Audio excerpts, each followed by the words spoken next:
first video, we learned about the location and the names of all the endocrine glands.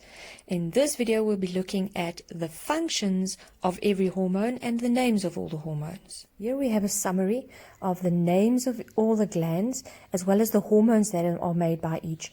But let's look at them individually. Firstly, the two endocrine glands found in the brain is called the hypothalamus and the pituitary gland. The hypothalamus secretes a hormone called ADH, which stands for antidiuretic hormone. ADH is responsible for enlarging the pores of the collecting ducts of the nephrons in the kidneys, so that more water can be reabsorbed from the filtrate back into the blood. This picture might look familiar because we learned about it in the chapter of the excretory system. So just underneath the hypothalamus we find the pituitary gland, and the pituitary gland is often called the master gland because it secretes so many other hormones that are responsible for various functions in the body. One of the hormones produced by the pituitary gland is called growth hormone. Growth hormone stimulates skeletal growth. As you can see in this picture, the two individuals suffer from a condition called dwarfism. Now, this condition is caused by a hyposecretion of growth hormone during childhood. Hyposecretion means an undersecretion, which means while these two individuals were growing up, there was too little growth hormone secreted and they didn't grow to the average adult size. In the case of an oversecretion of growth hormone in children, the resulting condition is called gigantism. Now, an oversecretion can also be called hypersecretion, and in this case individuals are above the average size of the normal healthy human. Now, usually when a child reaches puberty and then adulthood, the amount of growth hormone in the body will be less because you don't grow that fast anymore, you don't grow that much anymore. But sometimes growth hormone continues to be secreted in high quantities up into adulthood, and then we see this condition called acromegaly. And in the pictures you can see the result of this hypersecretion of growth hormone in adults is that the jaw continues to grow, and then also the toes and the bones of the feet. It's a very painful condition that cannot be cured. Another hormone secreted by the pituitary gland is thyroid stimulating hormone.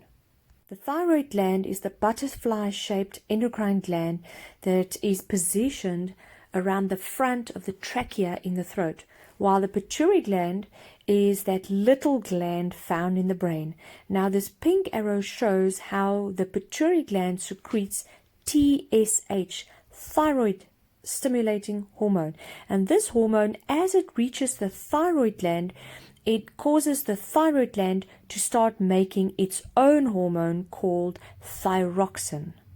So thyroxine regulates the metabolic rate within the body. In other words, the rate at which all the chemical reactions take place. Sometimes we find a hyposecretion of thyroxine, and if this occurs in children even before birth, while they are still developing in the womb, the child is born with a condition called cretinism. And in this condition, as seen in the picture, the child is actually mentally retarded.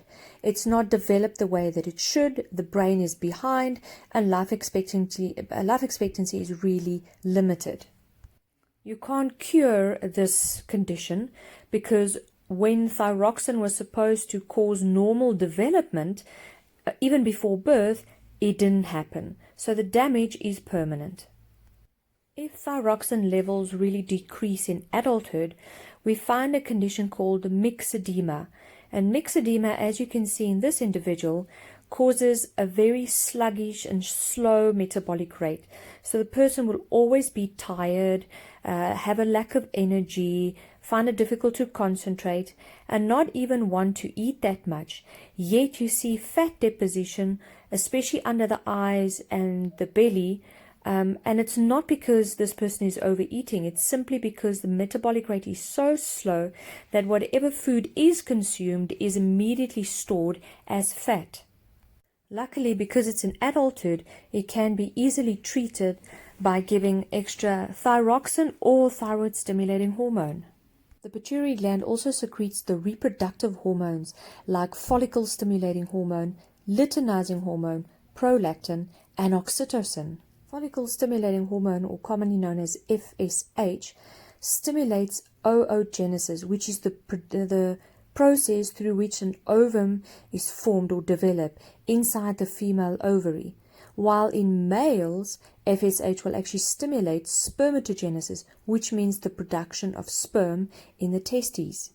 Now, in females, an ovum develops in a little structure called a follicle, or the Graafian follicle. But that ovum is stuck inside that follicle and actually needs to be released from it. And this is the job of LH, or luteinizing hormone. It's going to stimulate ovulation, which means the release of that ovum from that little follicle. In males, LH stimulates the cells of Leydig to produce testosterone in the testes. In this photograph, we can actually see the follicle almost looking like a little water blister on the surface of the ovary. Inside that little follicle, or that water blister looking thing, is where the ovum is developing.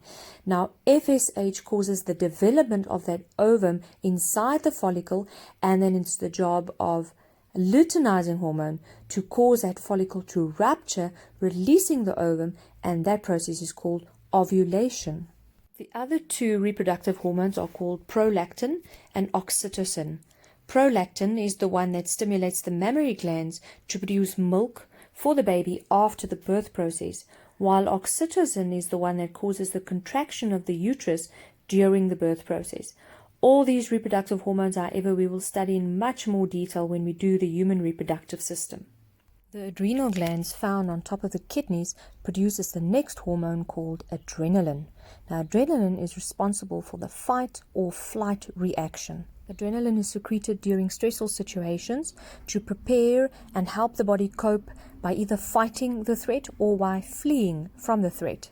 Some of the systems in the body that reacts to adrenaline will be the heart that starts beating faster, you breathe faster, there's a stronger and better muscle tone so you can run. So all these things that you experience even when you're writing a test or writing an exam, this is all the responsibility of adrenaline. The next two hormones we're looking at is secreted by the pancreas. The pancreas is a very special organ in the body in the sense that it's both an exocrine and an endocrine gland. So in this diagram, the pancreas is colored purple, and the whole purple area is the exocrine parts, which actually make pancreatic juice, which we learned about in grade 10, that helps digest our food. Scattered throughout the pancreas, we see these black dots all over. Now, each of these dots represents the endocrine parts within the pancreas.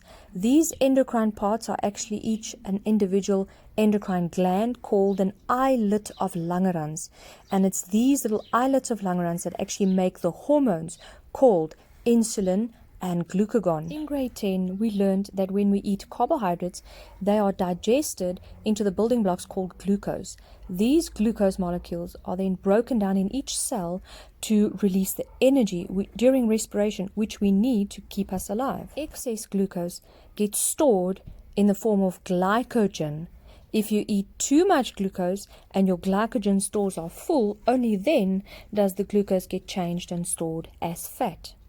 Now, both the glycogen and the fat stores are very important during times that you are not eating, that you are fasting, to provide your body with energy. So the interchange between glucose and glycogen is done by the two hormones called insulin and glucagon. Glucose is converted into glycogen by insulin, while the function of glucagon is to convert stored glycogen back into glucose. This diagram shows it a bit simpler, where you can see glucose gets changed into glycogen through insulin, the arrow on the right, and then glycogen gets changed back into glucose with the use of glucagon. Now, obviously, as any other system in the body, sometimes the endocrine gland does not work so well. So in the case of insulin and glucagon, we've got a condition called diabetes. We find diabetes type 1 or diabetes type 2. Now, diabetes type 1 is when a person actually makes no or very little insulin, so they're dependent on injections. Diabetes type 2 occurs when the body actually does produce insulin, but the cells of the body doesn't recognize it, so it doesn't effectively use the insulin, which means this is usually diet related, and the condition can also be called insulin resistance. Now, how exactly does insulin do this? First of all, it's able to increase the rate of absorption of glucose from the blood into the cells. Secondly, once the glucose is inside the cell, it'll increase the rate of respiration. In other words, how fast the glucose is used inside the cell. If there's too much glucose, the glucose that is not used for respiration will then be converted into glycogen and stored inside the muscle cells or the liver cells for in case you need energy in future. So let's say you got up one morning and you were late for school and you rushed off without having breakfast. And within an hour or so later, you are starving. Now, lucky for you, your body has stored energy in the form of glycogen. So when you get hungry, it means that the amount of glucose in your bloodstream has dropped or decreased. And then what will happen is that glucagon will be secreted. The glucagon will then convert the stored glycogen back into glucose so it can travel in your bloodstream to every cell to give that energy that you need for the day. The last three hormones we're looking at is produced by the gonads, which is the testes in males and the ovaries in females. The ovaries produce estrogen and progesterone. And both of these hormones are responsible for preparing the uterus for a pregnancy. In the male body, the testes secretes a hormone called testosterone. And testosterone is the one that is responsible for the production of sperm. All the male and female and reproductive hormones will again be looked at in the reproductive chapter in much more detail.